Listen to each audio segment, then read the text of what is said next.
The easiest thing I've done was to get out from under the labels and to live the life that I lived. The most difficult thing I've ever done was to believe that I can do it. The difference is that when you don't know what's impacting you and it's something that's holding you down and you're not aware of it, there are things that you in my situation, you live in a dominant culture that is designed to destroy your sense of self and your belief in yourself and in you. Have to learn ways in which you can begin to connect with this power that you have within yourself to handle where you are. The key is to be constantly in a perpetual process of discovering the truth of who you are and fighting constantly to look for ways in which you can escape the inner conversation.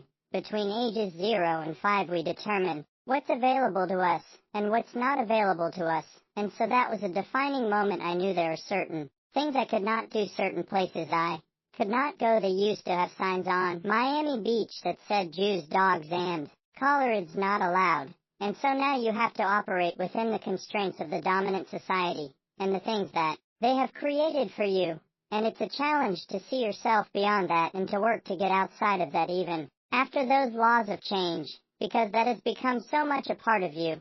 You are unconsciously operate within the parameters of what has been put in place. Like you go to your driving on the expressway, the 4 or 5 at, and you'll get off on an exit that you weren't going in that direction, but you unconsciously did it because you've done it so many times that many people, because they're not making a conscious, deliberate, determined have to think outside of what life has thrown at them, they end up doing the same thing over and over and over again. I instance said that thinking that has brought me this far has created some problems that this thinking can't solve, and so through relationships, through reading, through studies, through goals and dreams beyond your comfort zone, it allows you to begin to live out of your imagination as opposed to out of your history. Didn't Disney said the imagination is a preview of what's to come? They have to expose themselves to something that will give them a different vision of themselves, and in addition to that they have to put themselves in a community of what I call only quality people, a gentleman who dramatically transformed my life. I was a junior at Boobity Washington High School in Miami, Florida,